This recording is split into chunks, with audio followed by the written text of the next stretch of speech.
ఈరోజు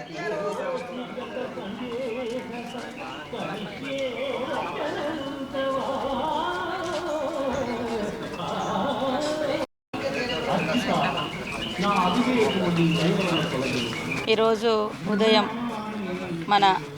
మా సహచర అదేవిధంగా మా అందరికీ తోడుగా ఉండే మంత్రివర్యులు పెద్దలు గౌరవనీయులు ఉత్తమ్ కుమార్ రెడ్డి గారి యొక్క ఫాదర్ ఈరోజు మరణించడం జరిగింది. పురుషోత్తం రెడ్డి గారు మరి వారు ఉద్యోగం చేస్తున్నటువంటి వయసులో కూడా ఈ ప్రాంతంలో బిహెచ్ఎల్లో ఉద్యోగం చేస్తూ ఎంతోమంది యువతకు ఉద్యోగ అవకాశాలు కల్పించినటువంటి వ్యక్తి.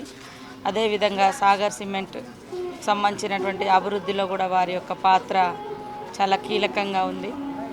మరి వారికి 3 కుమారులు 1 కుమార్తె. ఈరోజు చనిపోవడం మమ్మల్ని అందరినీ కూడా చాలా బాధ వేసినటువంటి విషయం. వారి భౌతిక గాయాన్ని సందర్శించి నివాళులర్పించి మరి ఆ కుటుంబాన్ని ఓదార్చడం జరిగింది.